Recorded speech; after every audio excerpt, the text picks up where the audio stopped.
Hey everyone, good morning, good afternoon, depending on where you are joining me from. My name is Barton Seaver, and I am so pleased and proud and honored that you have chosen to join us here on Ruby Open Office Hours.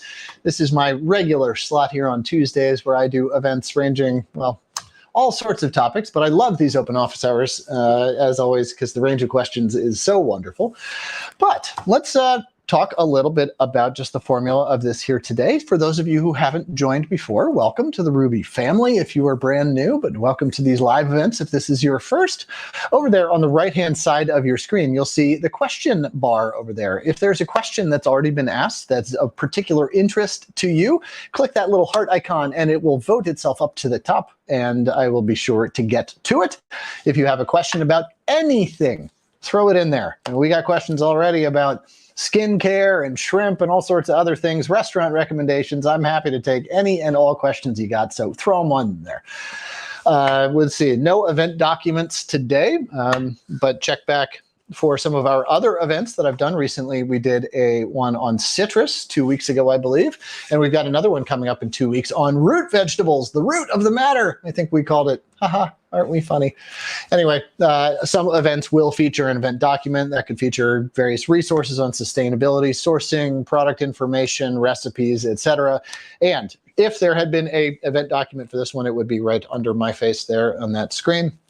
But well, now a little bit about myself. My name is Barton Seaver. I'm a chef, author, father, husband, all wonderful things to be. Live here on the ragged, jagged, delicious coast of Maine, where it is not terribly frigid. It's about 20 degrees today, and this is a good thing. Anyway, we got a fresh batch of snow, and the world is beautiful. And even in this, the most quote-unquote depressing week of the year, yeah, life is still good. Life is still wonderful. Because why? Well, feeding people. Feeding people is an act of love. And any of you who have joined me before in my events know that I like to talk about this and the concept of gratitude. Because the very first ingredient and the most important in any recipe you'll ever cook is respect for others and gratitude that we are able to serve them. Feeding people is an act of love. It is an act of kindness. And so at the beginning of each of these events, I like to just take a little bit of time to tell you something that I am grateful for, in addition, of course, to you joining me. And I hope that you will do the same, not just maybe now, but every day before you start cooking for yourself or for others. Just acknowledge that, well, through food, we love. And something I'm grateful for today are sunflowers. Yeah, sunflowers. I got these at our Trader Joe's recently, and they're just making me very happy. I don't know how they were so cheap, and I think that maybe I probably wouldn't like the answer on that, but we filled our house with them, and I hope that their presence here filling your screen makes you happy too. Anyway, these deep winter days deserve a little bit of brightness. So there it is. So let's dive into the questions. We got a good one. First up, cutting boards. Question regarding cutting boards. Are wooden boards recommended? What should we look for in a cutting board? Wondering thoughts on plastic and glass. Thank you. From Karen W. Hey, Karen. It's nice to see you. And thanks for joining us here. So my cutting boards, I use wood. I can't see exactly what's in the screen here, but I've got this beautiful cherry wood board that we designed our kitchen around. It's inset into the countertop so it doesn't move around, but it's also inset so that I can remove it and clean under it, flip it over, etc. Nice thick ones. These by John Boos, B-O-O-S, Boos blocks, I find to be just absolutely wonderful pieces of craft. Really, they stick together and they're great. So I choose wood aesthetically, but also because, well, I'm okay with the patina that comes to it, as you can see here. You know, I'm okay with the divots and the rivulets and all the little knife marks in it that they grow into your kitchen because it's your board, right? I like all of that. You know what? It also smells a lot like garlic. And if you've ever joined me on something here before, you know that I live on a garlic farm and I farm in lots of garlic. So my cutting board has aromas to it. Wood, that is the only real sort of drawback to me in terms of a wood cutting board. I think that wood is best for knives in terms of just not damaging them. And so wood picks up patina, it picks up some odors. You have to be careful on it, cleaning it consistently. You have to keep them oiled so that they stay together, so that the strips of wood don't split apart in the dry and humid phases of a year. And we live right on the coast, so we have to deal with that quite a bit. So that's why I like wood. Glass and plastic. I do have some plastic boards. Let's see, my wife, my beloved, lovely wife, just got me some for Christmas of a brand that I don't know what they are, but they're recycled, upcycled plastic. That's, I like these. They're slightly textured so they don't move around very much. So you can just set them down. They don't move, so you're going to be safe, but easy to clean. And I use these for super stinky things like garlic, when I'm really mashing up my garlic into a paste or something like that. If I'm not doing it in mortar and pestle, I'll certainly use this for chicken or fish or other things like that. Another thing about wood is that because it is the most porous of really any of the surfaces that we would think to cut on, food sanitation can be an issue there, and certainly cross-contamination if you have animal products in your kitchen is important to think about. So plastic, like those, upcycled plastic, look for something that's thick, that's durable, that's got a little bit of texture to it, is the way I like it. Glass cutting boards, I just say no. I have seen so many knives just meet their death on a glass cutting board. I don't like the sound. Yes, I'm being picky here, but you know what? I do a lot of cooking. This is the epicenter of my life right here. Like, from this vantage point is where my family happens. So the things that happen here matter. And well, if you occupy the spiritual space of your kitchen in such way, yeah, make the things in your space amenable to high spirits. So I would recommend against glass. I would recommend for a plastic board, recycled is best, with some texture as a means to sub in and out. If you've got something or that you want to cut on this and not mess up your rest of your board, and then a wood cutting board as the basis. So there you go. Hey, thanks, Karen W. I appreciate you. Nice question. Nice way to start off.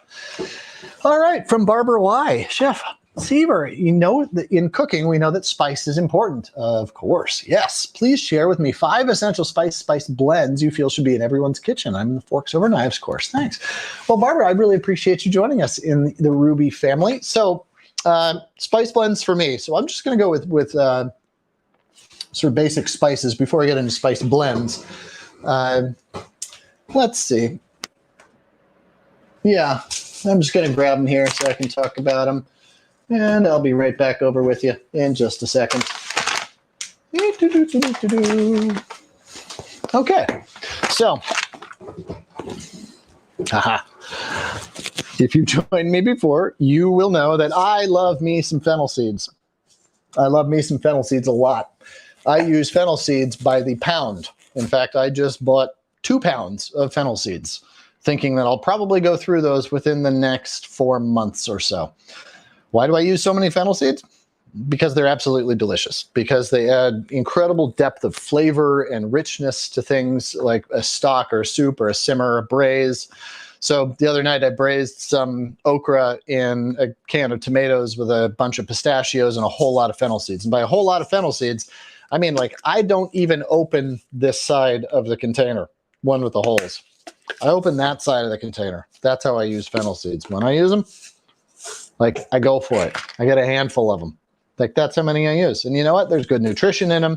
There's great flavor. Are they textured? Yeah, of course they're textured. But you know what? That texture breaks down if you're braising them, etc.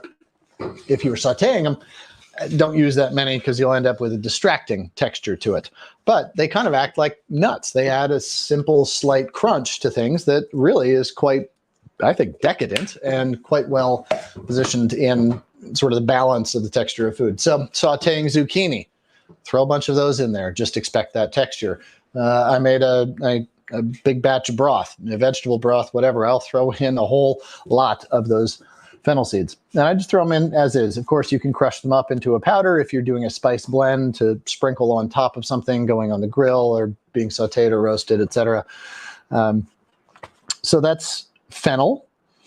The other one that I really, really love and that I use in great quantity, and you probably have this in your kitchen, but you might not use them to the extent that I feel that bay leaves should be used in. Bay leaves. I buy bay leaves by the pound. How much is a pound of bay leaves, Bart? It comes in a plastic bucket. It's a lot of bay leaves. It's a lot of bay leaves. It's like this many. It's a plastic bucket this big. And I bought a plastic bucket of 1 pound of bay leaves about 7 months ago, I think, and I am about 2/3 of the way through it. Why? Because when I make a broth, when I make a stew, when I make a braise, when I make a pot of beans, you could put 1 bay leaf in there. Or you could do like I do, and I'll put 25. Why? Because the flavor is intoxicating. It's amazing. It's incredibly rich. It's depth and structure of flavor. Slight spice, but also this incredible woodsy earthen aroma to it. And you stick your face in that, and it's like, it's just happy making. It's happy making. It's happy fun. Happy fun times with bay leaves and completely sober, right?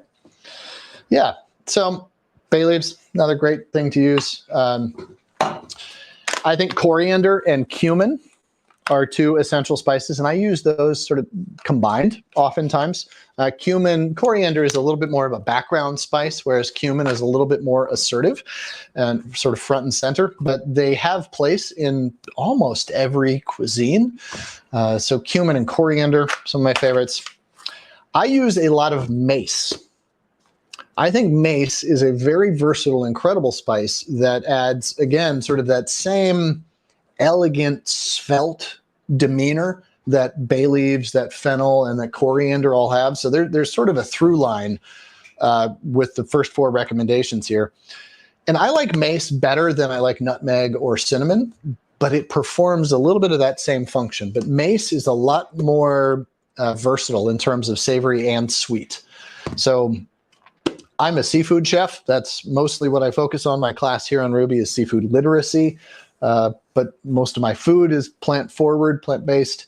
And I use a lot of mace because it adds this just gutsiness to flavor.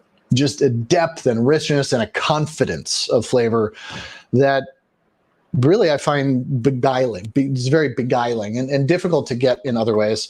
And then the last thing that I would say and recommend is chilies. So I have a whole lot of chilies in my house. I grow a lot of chilies here on the farm, a number of different varieties. I've got Calabrian chilies. I've got chili pastes. I've got chili ferments. I've got dried chilies, salted chilies. I've got Urfa. I've got Merken chilies. I've got a lot of chilies, and I like a lot of spice in my food.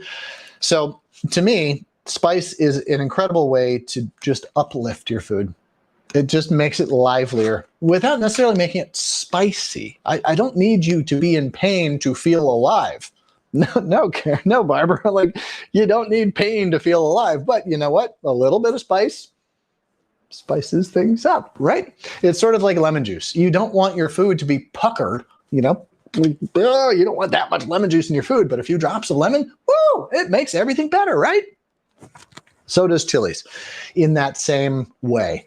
Now, one of my very favorite things to do in terms of spice blends, getting to the next part of that question, and I won't dive too much into blends because that is a course unto itself, but sort of borrowing from some of my favorites here, in my pepper grinder, like your black pepper grinder, in my black pepper grinder, I have black pepper. I use Telecherry peppers, and I use fennel seeds, and I use a little bit of allspice, also known as Jamaican pepper. And I have about equal parts fennel and black pepper, and then I mix in about 1 part, so about 2 parts each of these, and then 1 part allspice berries. And that is just my pepper blend. And that's what's in here. That's what goes into the zucchini. It's what goes on top of the beans. It's what seasons the salmon before roasting it, etc. It's just a perfect blend to me that I like to use. And it's sort of a signature flavor in my food, those 3 blended together. So a great source for spices. So if you can see this here, Patrick, maybe my my colleague in the background, could put up a link for this, scordo.com. Scordo is a local company here in Maine. I've got no financial relationship to them. They're just really great people. Scordo.com, SKORDO.com. They're really great people. They're neighbors, they're friends, and they do really outstanding high quality products that populate most of my herb pantry, herb and spice, chili pepper pantry over there. So check them out. They also do ethical sourcing and stuff. So there you go. Couldn't speak more highly of him.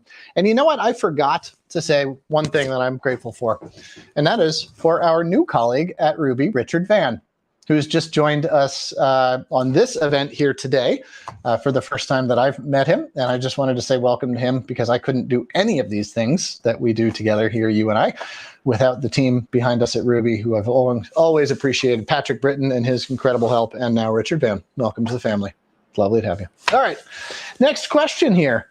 And Barbara, thank you for your question there. It was a great one. From Aduna, hi, do you prefer to store, how do I prefer to store my knives, a knife block or a magnetic strip, etc.? Well, here's my knife block. There's my magnetic strip. And I got a couple of knives, it's just kind of stuck in there too. So any answer that I give you would be false, because the answer is all of the above. I also have a lot of knives. You know, chefs will always, like every interview I've ever read with any chef in any publication ever, the chef is like, oh, you only need one 10-inch knife. And then you see a picture of a chef's house and they have a knife block and a magnetic knife ring, and then they have knives in their drawers.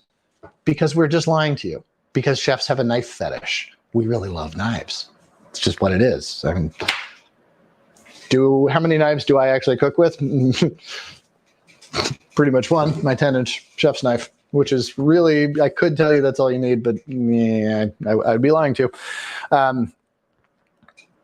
Really, I think as long as you are taking care of your knives when in use, when in on the counter, when over in the dish area, how you wash your knives, etc., what you choose to use your knives to do, like, do you use your chef's knife to open packages that come in the mail? Do you? Well, guess what? It doesn't really matter how you store your knives if you're using them to open packages. Did you use it to wedge open the gallon of paint? It doesn't matter how you're storing it if you're using it to wedge open gallons of paint, right? I feel like any plus or minus of storage is so minimal when it comes to relation to how you treat your knives that to me it's more of an aesthetic thing. And this knife block, quite honestly, I probably wouldn't have it out here. My wife gave it to me as a Christmas present because she's like, you have too many knives, you wacko. Why are they all over the place all the time? So she bought me that. So really, I would say to your very good question, the answer is really do what you want. But I don't recommend just throwing them in a drawer. I don't recommend anything where they're resting on the edge of the blade. So if the knife block has them, so they are, you know, being stored horizontally like that, and they rest on that knife edge, I don't think that's great for them, because invariably you're just going to sort of bang them up a little bit. So anything where they rest on the side here like such, I think is a great option. Great question, Adina. Thank you so much. Appreciate you. All right, from Terry B. Oh, shrimp. It's a seafood question. I love seafood questions. They're fun. All right, shrimp. I prefer to cook and chill and serve them versus braising them pre-cooked, and I'm always afraid of cooking them too long. Best advice and anything special you'd add to the water? Sure. Well, Terry, I hope you were watching earlier when I talked about fennel seeds and coriander and bay leaves. Yes. So basically all the things that I just spoke of, throw that into your called court bouillon, or your sort of flavored poaching liquid. And then for me, the beauty of cooking shrimp is, so what I would do is I get a big pot of water going, season it really, really well with salt. And that's just my preference there. If you're not using salt, there's a whole lot of other things you can use. A bit of seaweed in there to add some potassium-based salts that will still season in those same ways, draw out a lot of that flavor, add some umami is great, but completely not necessary. Boiling water, heavily seasoned with salt. I add in a handful of bay leaves, a bunch of peppercorns, some fennel seeds. Let that simmer for a few minutes for those flavors to deeply, infuse into the water. You can add some white wine or not if you'd like, but really just a lemon. I squeeze a couple of drops of lemon into my tea every morning, and I invariably end up with lemons that are dried out on the counter because over the course of a week and a half, I use less than a whole lemon in my tea. So I would just chunk this up, throw that in there. Make a flavorful broth, nothing that, it doesn't need to win an award on its own for the broth. And while at a boil, add your shrimp in, and I like to cook them shell on. The shell not only infuses flavor into the meat, but it also protects the meat from overcooking and from drying out just by virtue of the shell. That's what the shell is there for, to protect what's inside, right? And it does that even in the cooking process. So I cook in the shell, and I add them to the boiling water.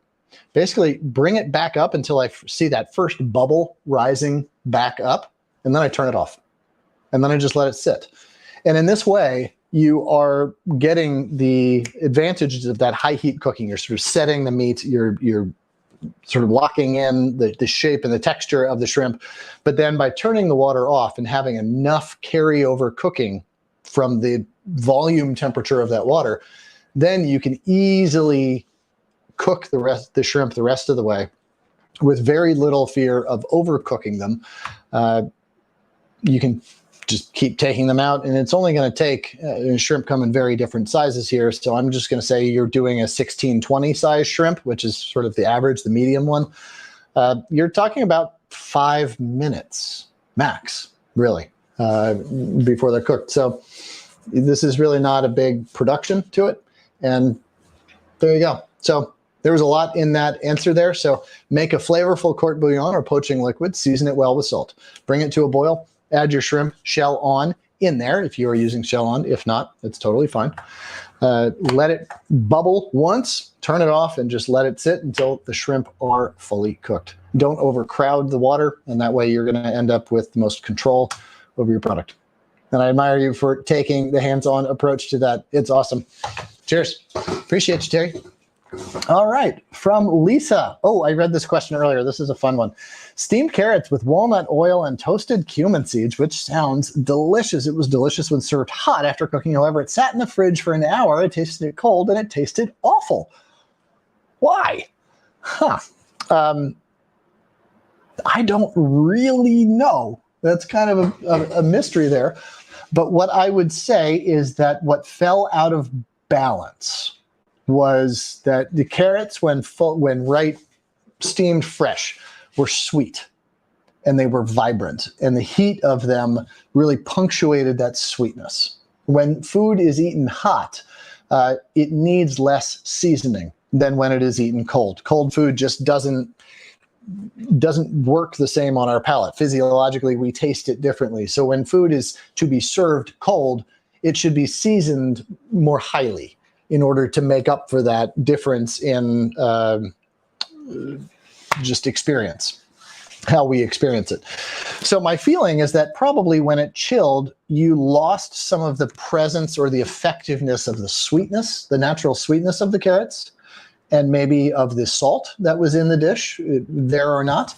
And what probably came out more was the inherent bitterness that you can find in nut oils, I think especially in walnut oil. It's a very broad flavored oil, right? A very broad, just expansive flavor that has a hint of bitterness on the back palate, kind of look back in here, right? This is just the way I think about it. So not only did that come out more, but the balancing factor of the carrots and the sweetness and the salt dropped. And also I find that cumin can get bitter as well when served chilled. Not to a necessarily negative degree, but I think in keeping here with just my imagining what happened with this dish is that both the bitterness of the oil and the bitterness of the cumin probably came up, the sweetness came down, and the dish fell out of balance. So the solution to this, maybe brush it with a little bit of maple syrup or add a little bit of honey, whisk in some honey into the walnut oil. Add some form of sweetness, even orange juice, something like that. Lemon juice even would add quite a bit of sweetness as well. Something to just keep it bright and alive and sort of fragrant and perfumed, even when chilled. There you go. Lots of physiology, lots of guesstimation, and a little bit of knowledge I hope I gave you there. Cheers. Thanks. What a fun question. From Maria, what's a good temperature to grill vegetables on an outside grill? All right. Well, Maria, I think there's a number of different ways to go here. First is, I think, always to step back and think about what are you trying to achieve with cooking, because that's going to change your approach to it. Is your vegetable a butternut squash? A whole butternut squash, right? Well, in that case, you're just trying to get it cooked on the grill without burning it first. So you go low and slow in a covered grill. And why would you do this at all? Well, because you want the skin to char and the flesh inside to get rich and smoky, but also dry out a little bit so that you can scoop it out and mix it with nut oil into a buttery, nutty mash. Or you puree it into a butternut squash, ember roasted butternut squash hummus, something like that. Cool, right? That's a very different pursuit than, well, hey, I just got these strips of zucchini that I want to get some nice grill marks and a little bit of smoky char on them, but I want a nice, crunchy, soft texture to them. Cool, okay. So big foods, dense foods, low heat, long time, likely covering the grill to capture and create, a convective environment. Zucchini, mushrooms, tomatoes, a lot of other things you'd throw on the grill like that. Soft, sweet, very watery veg, super high heat, low time frames is the way I like to go. Why? Well, because you're actually going to get the grill experience from it. You're going to get that char. You're going to get those marks. You're going to get a little bit of burn. And you're going to still have that fresh, bright texture and taste to them. That's what you want, right? We grill for two reasons, I think. One is just so we can be outside. The other is so that we get grill flavor from the foods, right? So in that way, I think fast and hot for thinner vegetables, thinner slices, smaller vegetables by virtue, like green beans, asparagus, things like that. So there you go. Mushrooms, something in the middle, like a dense, big portobello mushroom cap. There you go. They're right in the middle. Medium heat for a medium amount of time. There you go. Hey, Maria, I appreciate your question. Thanks so much. And you know what? On a late January day, it's nice to be talking about grilling anything. I would grill my hand right now just to be outside to cook. It would be awesome. We're getting like 2 feet of snow this week. 2 feet here in Maine. So I'm going to go on an expedition to find my grill before I can grill. Anyway, these are my problems, and they're not really problems. Thanks for joining us. Appreciate it, Maria. From Beth. I'm still confused on the difference between stock and broth. Can you elaborate on when to use each? Well, Beth, I'm a little confused too. I don't know the official, and Ruby might have an official answer to this, but to me, in my culinary education, which was French-based, I went to Culinary Institute of America, sort of traditional. I learned about meat stocks, meat broths. I learned that stock was made from bones and broths were made from meat. In addition, I would translate that over into veg forward cuisine by saying stocks are made with trim, onion skins, broccoli heels, onion heels, whatever it is, butternut squash, skins, trim, right? Things that are not ending up in your final dish. And that a broth is made from things that you then extract to eat. So the flesh of the butternut, some beautiful whole turnips, some parsnips, carrots, celery, onions, all these things that once they have flavored the broth, you can remove them and they are cooked to the point of being, So basically, I think the difference here is that you are making a stock just to get the lasting value out of what you have left over. And a broth is where you are aiming to get both a delicious main ingredient out of it, whether that's a chicken breast or a whole poached chicken or a bunch of hearty, rich, wonderful veg, and that the broth is sort of a byproduct of the cooking in a way, or a co-product, I should say. That is my understanding of the difference between stocks or broths. I don't know if that is a technical thing or just a cultural thing. But I would say in terms of the usage of them, if I was making a soup out of a vegetable stock, as I just described it, or out of a vegetable broth, it would not change the nature of the soup. It might change the nature of the dice or the cut of the vegetables that I add into it. But really, it wouldn't change the resulting sort of liquid is still gold either way. Hope that helps. I sort of talked my way into an answer there. I think it was an answer. I appreciate the question, and if nothing else. Thanks, Beth. From Lisa V. Hi, friend. Broccoli. To maintain the green of the veg, it was recommended to put a lid on as acid falls back into the broccoli. To not put a lid on. Why does broccoli steam well then? Confused about which is the best method, steam or boil.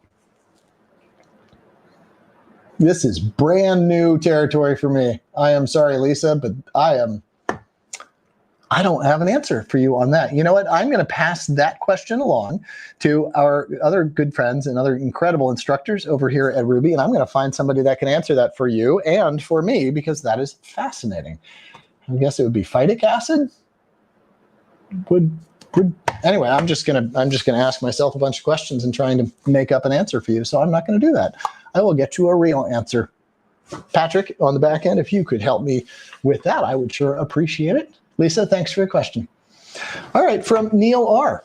I bought a new chef's knife and honed it each day, but it went blunt very quickly. Oh, I'm so sorry, Neil. Did about 10 strokes on the honing steel, blade facing forward. Any advice? Well, were you opening packages with it or messing around with paint cans, Neil? I hope you weren't, because that will blunt it no matter how much honing you do. But honing also is touch-up.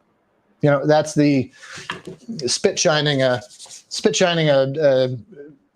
the difference between like cleaning your windshield with your windshield wipers and going to a car wash, right? Honing is cleaning your windshield with the windshield wipers. Sharpening is going to the car wash, you know, and all knives do need to be sharpened, even ones newly from the factory. And in fact, I've found that it's very beneficial to sort of start off with a good sharpening, because they're coming with depending on the manufacturer, they're coming with a mechanically sort of engineered edge to them there, and honing is very good on that. But really what you need to do is get into a grit sharpener, so a stone sharpener at this point, you say, if it's really blunt. Blunt is even more powerful a word than dull. It's sort of in the shades of effectiveness here.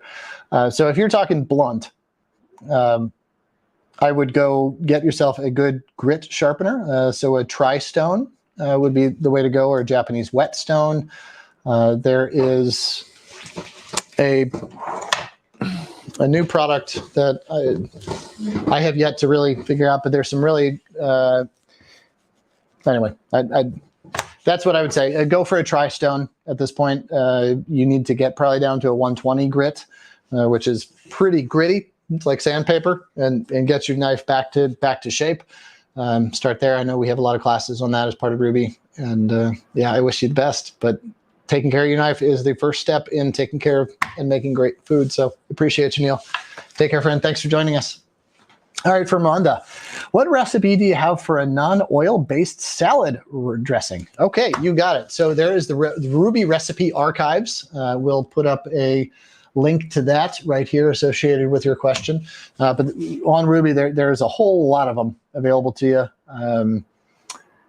From a Chipotle ranch, there's an avocado ranch, there's a yogurt-based Caesar. There's all sorts of ways to do it, whether or not your basis of whatever that fat is, using tahini, which of course has some oil to it, but it's a puree of the whole sesame seeds.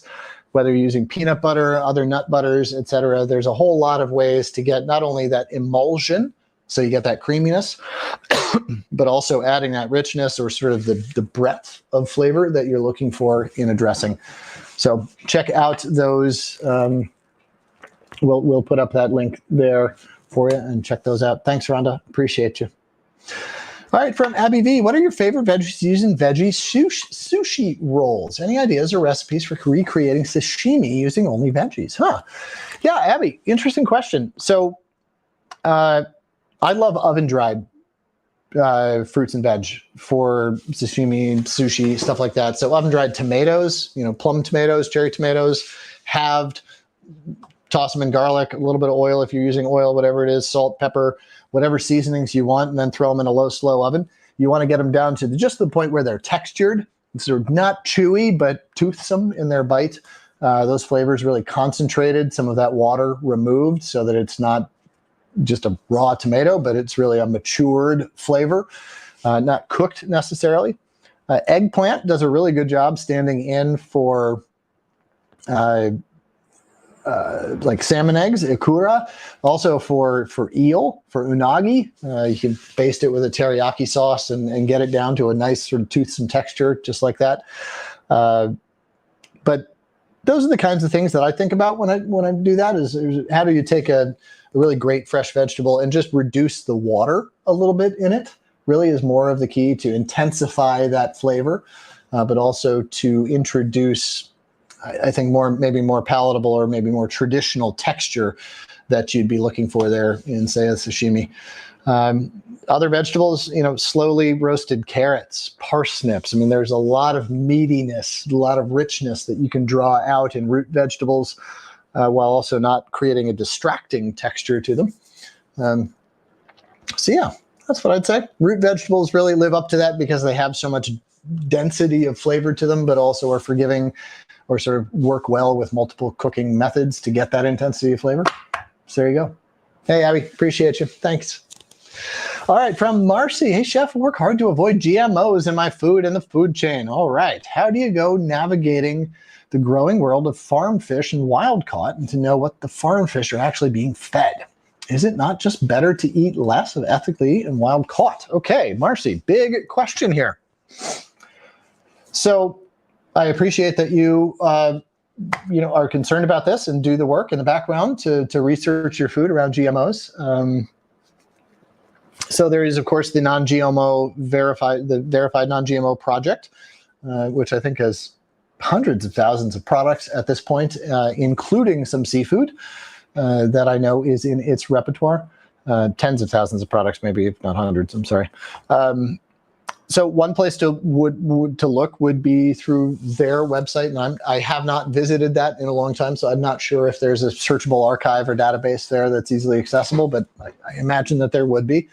A non-GMO project seafood, and just Google that. I'm sure you probably come up with some, because I know a lot of people in the seafood industry are concerned about that.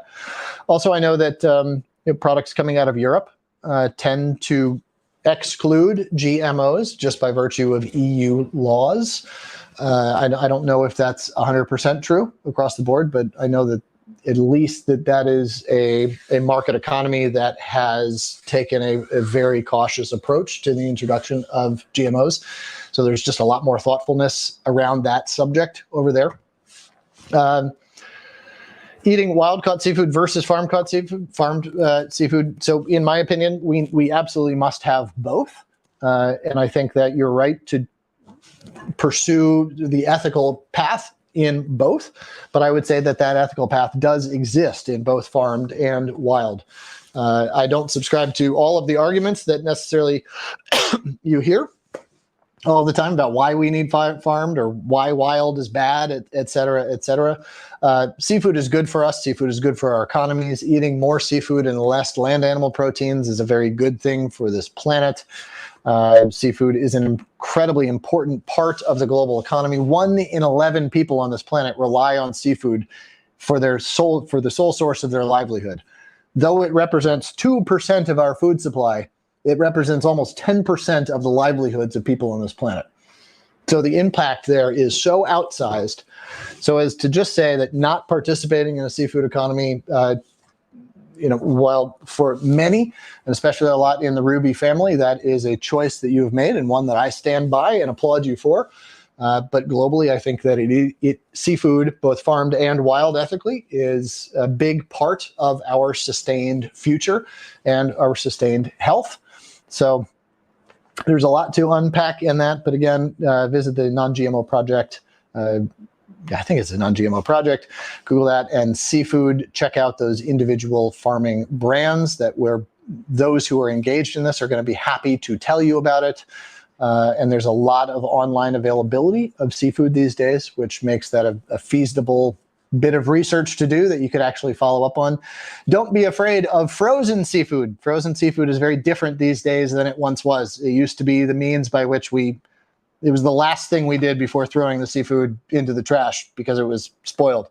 And nowadays we are freezing seafood at very, very low temperatures, at very, very quickly, very close to the time and spot of capture or of farming, so that the quality of frozen seafood now, fresh frozen seafood, if you'd like to call it that, can be even better than that quality of quote unquote fresh that is sometimes available to you. So in all this, if you do find some brands of farmed seafood that you like, that you trust, and that you try them out and you really like them, go for the frozen stuff. Put it in your freezer, treat it like a convenience food that you can pull out at your need. And there you go. Hey, I really appreciate all the thought that you've put into this, Marcy. And thanks for showing up today and being a part of our family. Appreciate you. All right, from Bill. Hey, buddy. When making a fruit paste, how concerned should we be about all the additives, preservatives we find on store-bought dried fruit? I'm not sure how concerned we should be in that, in terms of what the ultimate detriment might be of that. But I will say that it's easy enough to find additive-free dried fruit. That's what I shop for in my house. Admittedly, I do a good bit of shopping online. Whether it be from megalithic, sources like Amazon, or finding those small individual artisan food producers and brands that are really trying to make a difference. But really, a cursory search on the old internet of sulfite-free, sulfur-free, additive-free dried apricots, whatever it's going to be, will yield you some good results there. And find a brand that you like.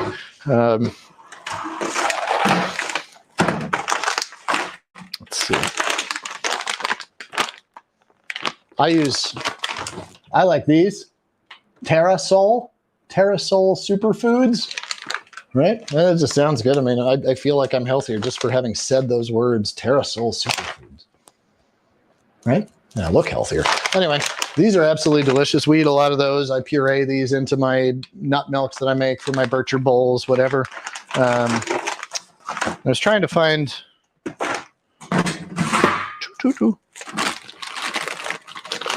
Sorry, folks. I know that me digging in my cupboards is not the most exciting thing for you here, but oh well. I had another an apricot brand that I can't remember off the top of my head right now, but I think it was Melissa's or something. Anyway, all of those were found by a cursory search on the internet, and that's what I'd recommend you do, because great product is out there for you. Thanks, Bill. Appreciate you. From Mark, how to best store, freeze, and label leftovers in food-safe containers. Huh. Wow. Looks like I got kicked off of my Zoom meeting here. So I'm just gonna say, Patrick, I can't hear you right now. So I'm just gonna fly blind here for you. If you need to talk to me, I'm talking to Patrick on the back end here at Ruby.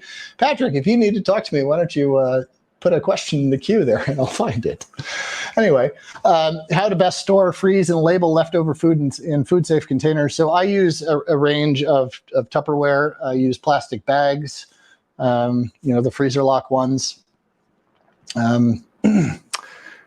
Just depending on what it is, whether if it's a soup, something like that, I'll put those in bags, and because I can freeze them flat, so I'll end up with a lot more space in the freezer rather than these bulky boxes, etc., where you're really taking up a lot of space with the vessel itself. Rotation is probably the best. I mean, when you're talking about safety and food-safe containers, it's the food that goes bad faster than the container that goes bad or adds bad to it. So it's all about rotating your food in. It's very easy to fill up a freezer. It's hard to use all the food in a freezer. Why? Because it's in another room. Sometimes it's even in another building in your house, like in a garage somewhere, right?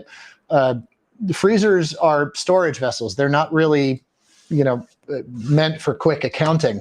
They're not really set up so that you can quickly and easily see that's everything that's in them and get through them, right?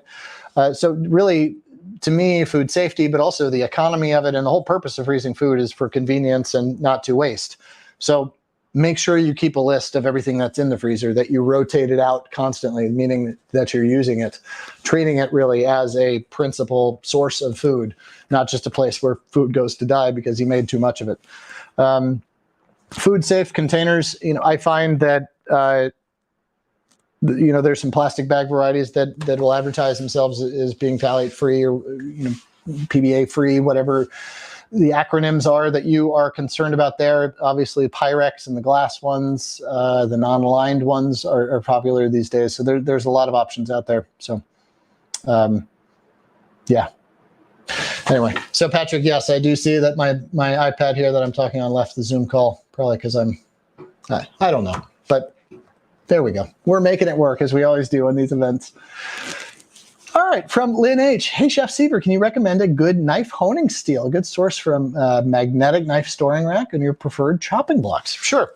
So the chopping blocks, as I had mentioned before, Booz block. I think you could probably read that. B-O-O-S. John Booz block. I probably needed to flip that over anyway. So those are beautiful boards. They're very heavy. They come in a range of sizes and different woods, from walnut to oak. This is cherry, which is my favorite. A range of different sizes, thicknesses, etc. We built, designed this part of our kitchen to suit this board. This is the 18 by 30 inch board, I think. They're hefty. They're beautiful. They're just, they're pieces of fine craft is what they are. The knife magnetic kit, I would just look for one that suits your aesthetic. If you can see this one back here, move my water bottle. This one is just a wood block with the metal inside. So it's pulled up, it's picked up its own patina over the years, etc. But and then for the chopping blocks, I don't know what brand this is. I'm sorry. It was given to me as a gift. I can't even decipher what this little initials is. So, but I would look for a recycled plastic one. There you go. And you had one other question for the honing steel. So honing steels, let's see. I got to go to the Victorina. I got to go to the Swiss Army Knife factory over in Switzerland. And it was insane. And they gave me, it was insane. Like it was one of the coolest things I've ever seen. And they gave me this one here, and I've been using that. But quite honestly, I have never really had much concern for what honing I was using. I always found them to be just kind of all the same. I know there's some diamond studded ones, which are not expensive. This is not a vanity thing.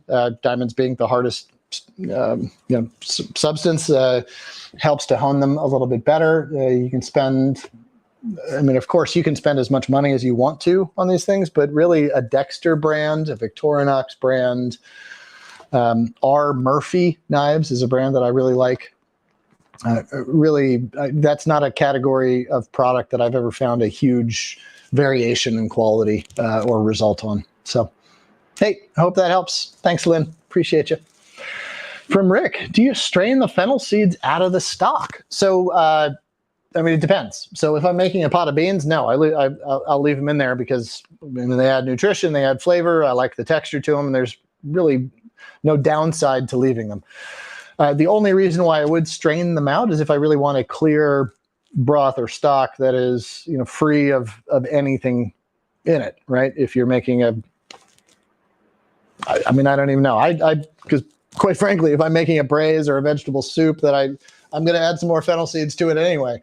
So really, I think the only reason I ever strain fennel seeds out is if there's other things in there with it that I want to strain out, whether those are pieces of fennel fronds or celery leaves or parsley stems or any other detritus from the broth or stock making process that I don't want in the final product.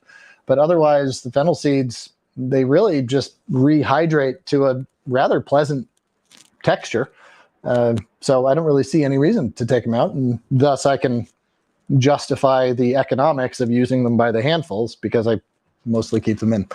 And by the way, when you buy spices in little 1.5 ounce containers, guess what? They're very expensive. You can buy fennel seeds, 1.5 ounces of fennel seeds for $4.59. Or you could buy a pound of fennel seeds for $16. And yeah, that's just the economics are on your side then. There you go. Hey, Rick, appreciate the question. Thanks for paying such close attention. All right, from Jeanette, do you know how to cook beans to lower the histamine levels? Whoa, I was just told that I have histamine intolerance that I'm eating as a vegan and get most of my proteins from beans. Jeanette, I do not know about that. I'm sorry to hear about that, but you know what? We will have somebody on our team that will know about this, and I will ask my colleague Patrick to forward along your question to someone that can get you a proper answer for that. And I am fascinated to know that as well. I didn't know that beans had histamines in them. Well, thanks for reaching out. I appreciate it. You come to the right source. I'm sorry that I'm just not the right point source, but we will find that person for you. Appreciate you, Jeanette. All right, from Bayou. Hi, I hope I got that correct. Bayou H. I have a question on what kind of containers you use to save portion of raw and cooked food, and what containers you use to save food for freezer. So back to the earlier question. So I use freezer bags. The Ziploc brand is what we have in the house. Quite honestly, I haven't done in-depth research on that. We have glass, sort of Pyrex-ish containers as well that we use for freezing. My thought is that oftentimes it's heat. In the research that I have done is that it's heat. When pouring hot food into plastics is when that transfer can happen, when you sort of energize or sort of enliven the chemistry in there.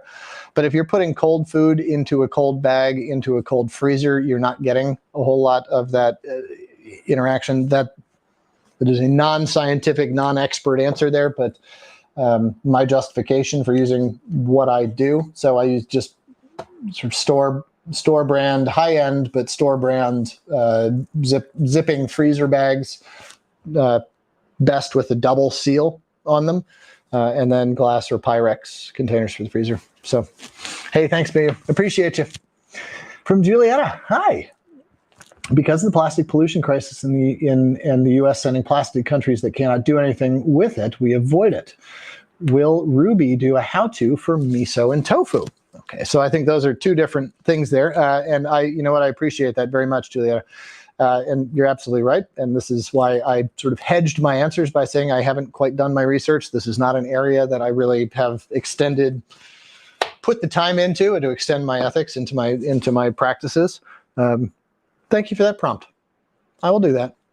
I will have better answers and better practices if what I'm doing right now isn't in line already. Thank you for that prompt. And will Ruby do a how-to for miso and tofu? You know what? That's a wonderful idea, and I think that we would probably take you up on that. Let me talk to some of my colleagues back here, some of the other veg folks, and see about getting something like that in the works for you. Thank you. Appreciate you joining, and thanks for the prompts. From Alfreda, hi. Why don't you grow your herbs and spices? Well, because I use so many of them, and I live in Maine, I couldn't grow the amount of fennel seeds that I would use. I tried this year growing the first of my fennel seed strain, and I got some, and I used them all fresh, which was a completely different experience. So I do grow them in the summer months. I will use them. I do grow all of my own herbs until these months now, and I have a number of plants that I have out on the farm, and then I pull into cold storage for the winter, like my rosemary bushes, etc. I have a huge amount of chervil and tarragon planted, which are two of my very favorite fresh herbs. I plant row upon row upon row of cilantro in with most of my other plants as a cover crop, as it adds nitrogen, but also repels some pests. So I've got a whole big herb program going here, but bay leaves, bay laurel trees don't really grow well here in Maine, etc. So I would love to grow more. I am an avid but learning farmer still. All farmers are in the process of learning, but you know what? One of the things I was going to do tonight is draw up some of my gardening plans with my 5-year-old boy. So challenge accepted. Thank you. I will grow more of my own spices. Appreciate you. All right, from Diane.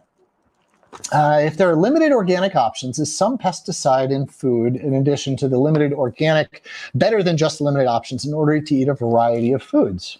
Interesting question. Well, Diane, the first thing I would say is check the freezer aisle.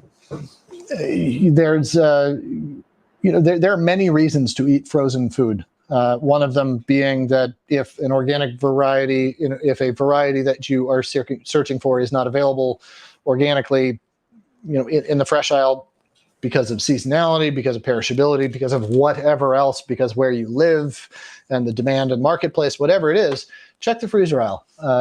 Frozen vegetables, frozen fruits are really, they can be really good. Are they the exact same as fresh? No, they're not. But for the vast amount of uses, yeah, they're a pretty great analog. And they can be substituted in with little or no effort. So the first thing I would do there is expand the geography that you're shopping in to expand the variety that you have access to.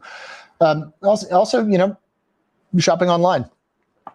Same thing. There's a lot of really good sources out there and services now that are doing things and sending product not in styrofoam, but in upcycled and recyclable boxes and cold storage that get to you fresh in good ways. There's also a lot of really great frozen options out there. And if you have the freezer and the economics to be able to shop in bulk and sit on some inventory, then that's another thing that I would recommend. In terms of a cost-benefit analysis, a risk-benefit analysis of the pesticides in conventional produce versus not eating them and not getting that nutrient profile, I don't know how to do that science, and I don't know if anyone could necessarily, because it's such a personal thing. And you're absolutely right. The diversity in diet is absolutely key. It is the foundation of health and of sustainability of any system, whether it's dietary, economic, social, biological.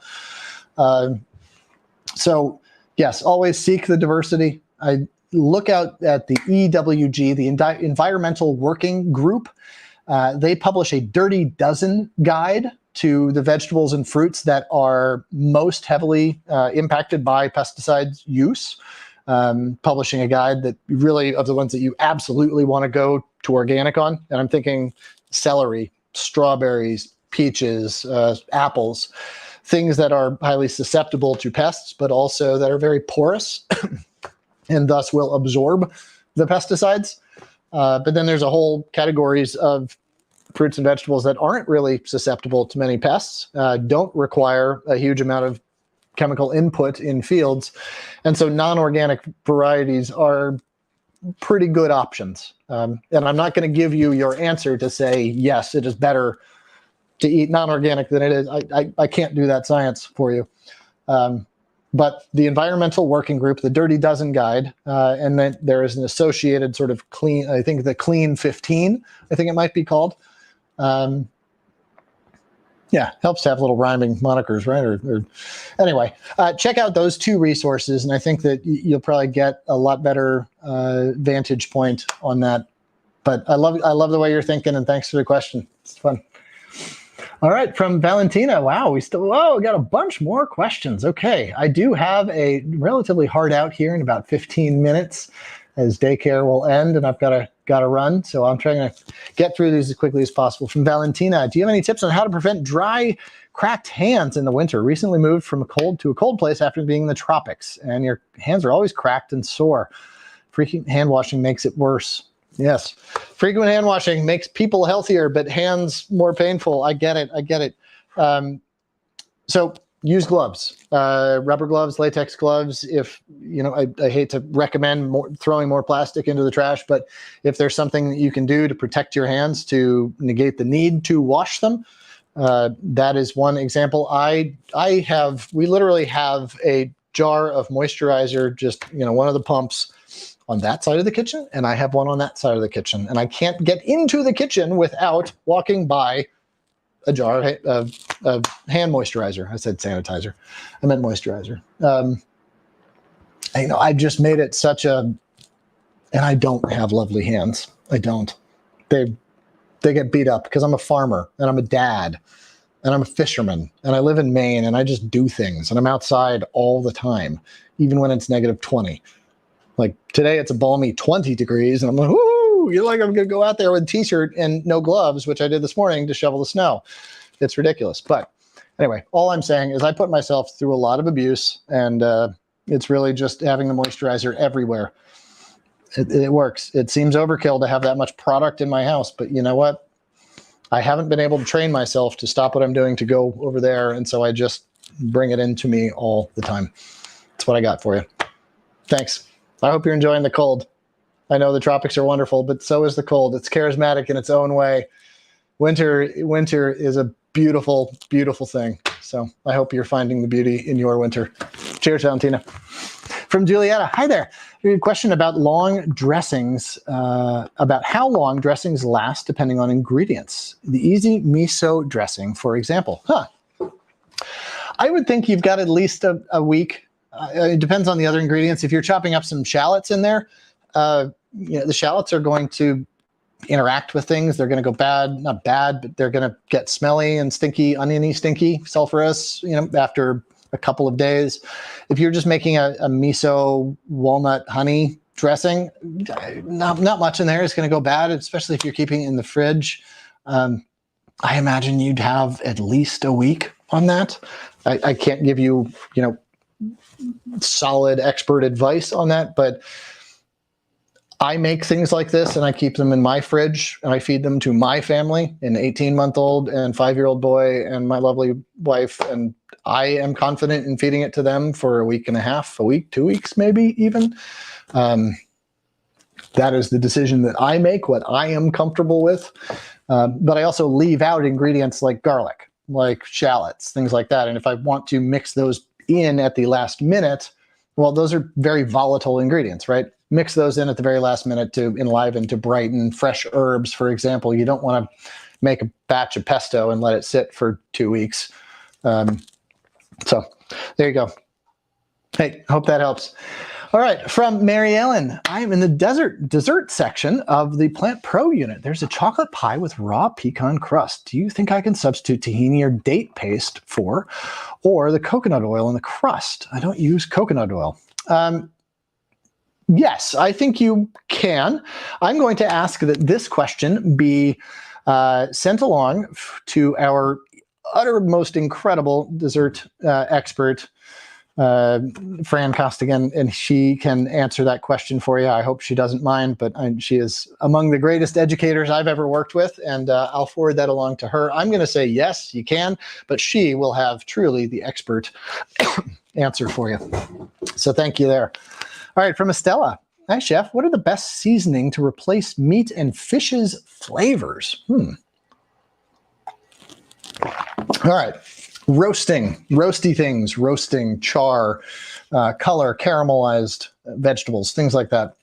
When you cook something down, when you mature its flavors, you're not making it taste more like meat. You're maturing all of the flavors that are there in the same ways that we find so satisfying about meat and fish. And like, nobody craves a raw steak. Right? We crave the sizzle, the char, the crust, the sear, the caramel, the roastiness, the meatiness of it, right? Okay, well, just do the same thing to a parsnip. There you go. I mean, you get a lot of that the same satisfaction. Again, it's not about making a parsnip taste like meat. No, it's about identifying what are those things, those flavors in meat that we really like or crave or desire. Wow, well, they're the same ones that we can accomplish in veg-forward cooking as well, just through that roasting, the heavy caramelization, char, grilling, of course, smoke, the meaty, heady, woodsy flavors it imparts. But fennel seeds, bay leaf, mace, coriander, cumin, the through line in all of those spices that I was talking about earlier when I was asked, I believe by Barbara, about what are my favorite spices. The through line in all of those is that they add the undergirding of flavor. Yes, they all add their own flavor too, but they all serve to strengthen and to prop up other flavors. Like carrots and cumin, yeah, it tastes good, but also the carrots taste more like carrots because of the magic of the cumin. Sprinkle a little bit of lime juice on there and woo, man, what steak? I don't need steak because this is everything, right? So bay leaf, coriander, cumin, fennel seeds, mace are really sort of my top 5 seasonings that I use most often. I use a lot of garlic also because I farm garlic. So I have literally hundreds of heads of garlic around me at all times to use. So I use it epically. I use an epic amount of garlic. Hope that helps. Thanks. Would making a fruit paste from raisins work? From Julietta. I would say yes, absolutely. I have never done that, but I'm not sure why that would be any different than any other fruit paste. I think you might need to add some moisture to it to get it to the pasty stage. Also, raisins are probably going to have a little bit more sugar in them. I think a higher sugar concentrate than some other dried fruit would. So consider adding in some acidic component to it as well, just to make it, to keep it in balance, really, in the flavor there. Cheers. You love my kitchen, Alfreda. Well, thank you. I love my kitchen too. I built it. I designed it. I built a little balsa wood model out of it, and I made a little balsa wood Bart. That's me. And I would like do activities, and I would cook meals, and I would yeah, this is my perfect kitchen. Thank you. I appreciate you. I appreciate you appreciating it. Thanks. This is where I live, the epicenter of my life. I spend as much time probably within the vicinity of this cutting board as I do in the vicinity of my bed. So thanks. Appreciate you. All right, from Xenia. Hi. Do you cook tofu much? I don't. Not too often, but I do. Probably once, twice a month. What would you marinate tofu in to make it taste like fish? Forks Over Knives course is a Garden Baja fish tacos. It was very good, but I'd like to be able to recreate that from scratch and keep it plant-based. Huh. Yeah.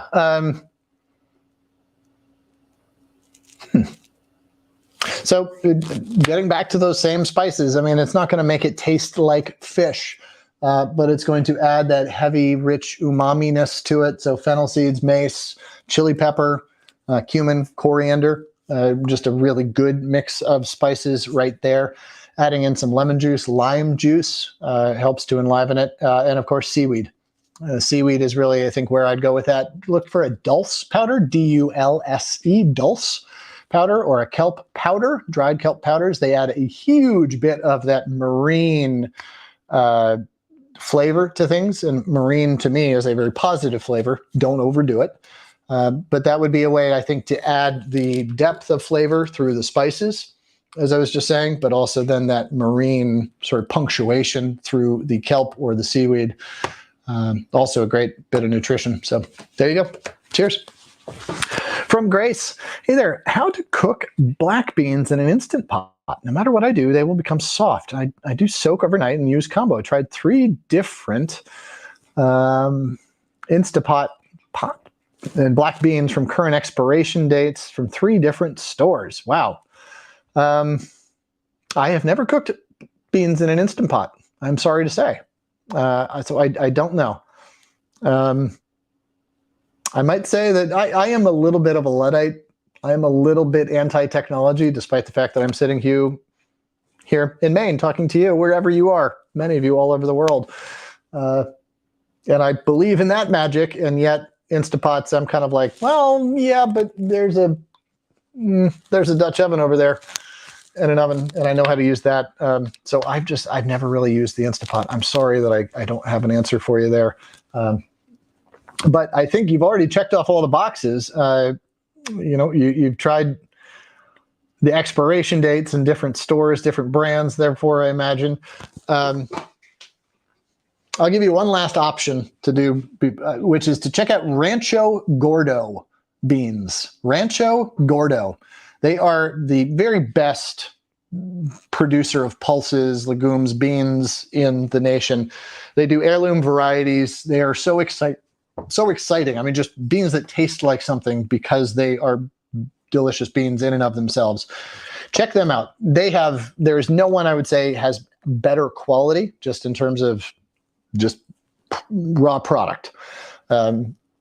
So if you try it with their beans, and they're more expensive, but they're more flavorful, you're supporting a great agricultural outfit, something very ethical and I think worthy of existing. So available widely online stores. It's Rancho Gordo.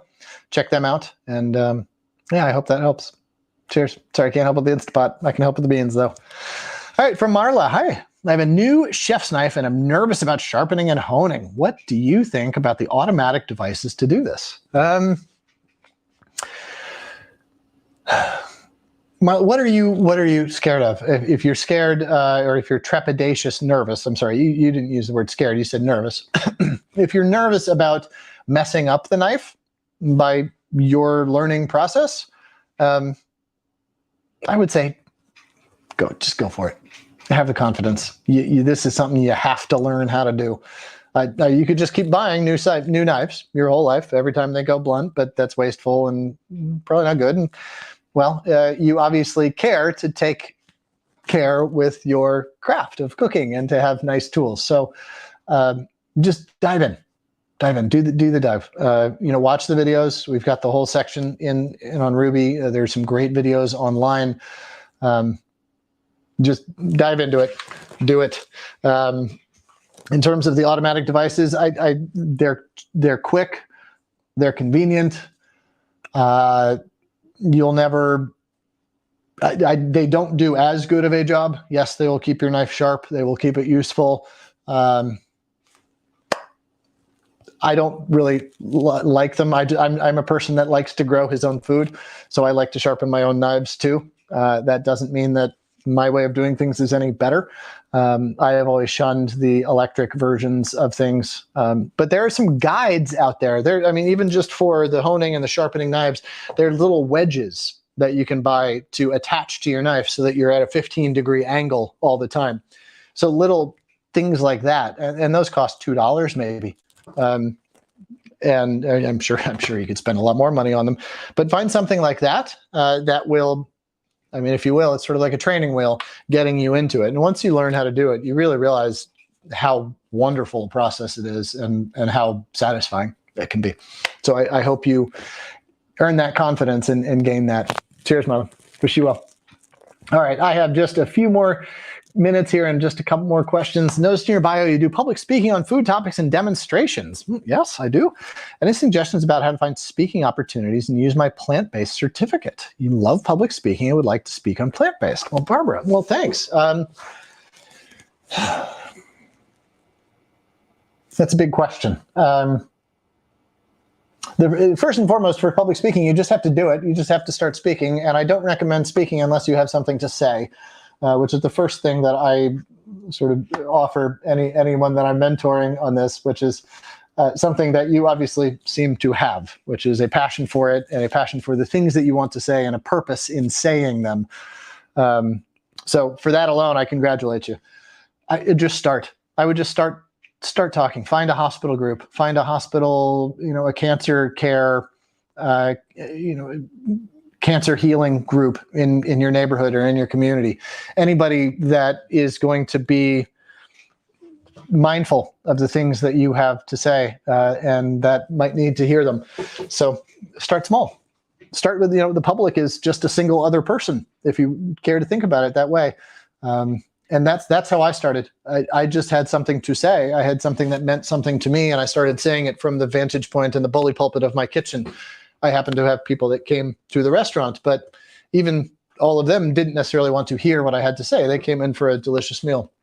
So I communicated broadly, but I just kept saying the things that I believed in, and the audience grew. So I congratulate you on wanting to improve the world through the things that you have learned and that you know can bring great value to other people in their lives. So just believe in that first and foremost, and just go out there and start.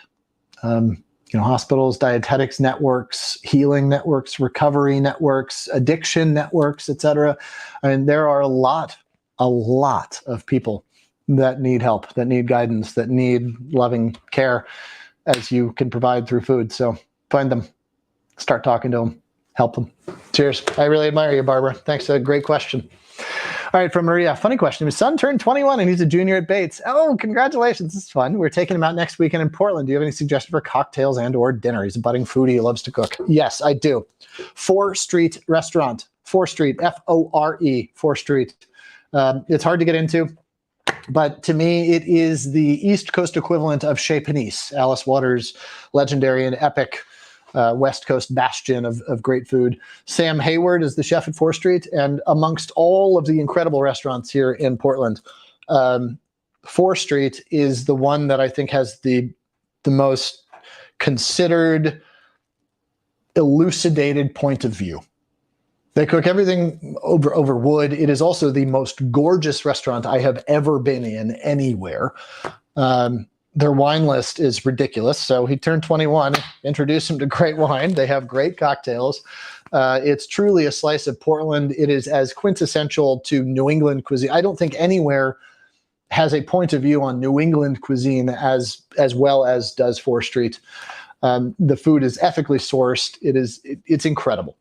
And as a basis for a budding foodie, you're not going to go in there and be wowed by the newest culinary invention of kiwis poached in coriander-scented bacon fat served with a crumble of unicorn horn that's been dehydrated. You're like, no, screw that, man. Come on. Like, can I get some really good food that was sourced well and cooked well? Yes. That's the only thing they serve there, and they do it ridiculously well. And it's a really great celebration spot. So 4th Street. In addition to that, Scales is another really good one. Scales like fish scales. Street & Co. All 3 of those restaurants happen to be owned by the same folks. And then a really, really fun restaurant. My dear friend Arlen Smith and Co. run a restaurant called Honey Paw, which is right down the street from 4th Street. Which is a Southeast Asian restaurant, which I think is just as good as it gets, presented in ways that are just so accessible. The flavors will knock you off your socks. It's amazing. Anyway, there you go. I could recommend every restaurant in Portland, really, but there you go. Hey, I appreciate you. What a fun weekend you've got ahead of you. I hope that helps. Cheers. All right, Ksenia, hi, how are you? How do I veganize popular dishes and culinary dishes in culinary school? Wow. That's a big one. Yeah. We were talking about this a little bit earlier, some of my colleagues and I, before we got on here, but I'm not exactly sure if veganizing the popular dishes is the right way to go. A vegan steak or a vegan tofurkey, et cetera. I mean, yes, we can make vegetables to taste like meat or to taste like those things, but those dishes are valuable because they teach us technique in culinary school. And those techniques are what then allow us to treat vegetables as they should be treated. And so I would urge, I think, there's a lot of great information out there, and for swaps is kind of the term that's used in culinary around swapping in plant-based product for meat in various dishes. So I would look at that. Culinary swaps as sort of a term to Google and to research, but also to think about, the purpose of those dishes in culinary school is to teach, not this archaic bastion of really what's colonial cuisine. Let's be honest about what it is. It is a very white interpretation of cuisine that's used, and that is valuable to me because it can teach those techniques, not in and of itself valued as the cuisine that should be. There is no one cuisine. That's ridiculous to think. So, yeah. Anyway, there's a lot in that.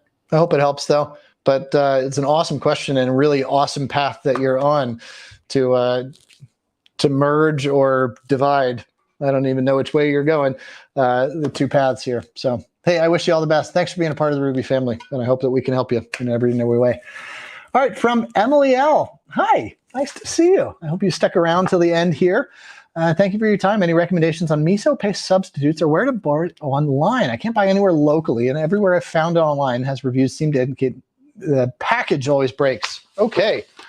So I look for miso in plastic bags.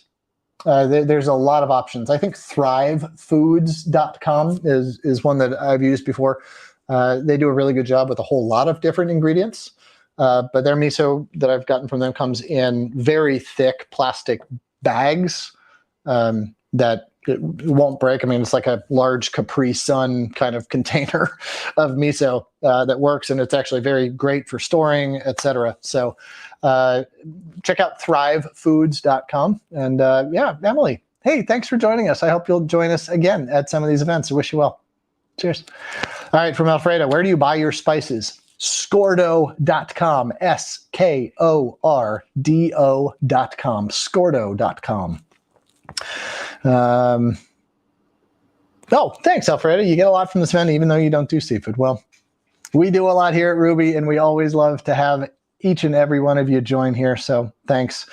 And from Lisa, thanks so much for an amazing office hours. You learned a lot. Well, and so have I. Your questions are great. They challenge me. They encourage me to think bigger and beyond what I've already done. I'm always pleased when I don't have some answers because it encourages me even further. So thank you all. Please remember, feeding people is an act of love and kindness, of gratitude, and you are the key ingredient in all of that. So thanks for all that you do. Please join us back here again for any of my regular Tuesday sessions or any of our other incredibly talented instructors. I wish you all the best. Take good care.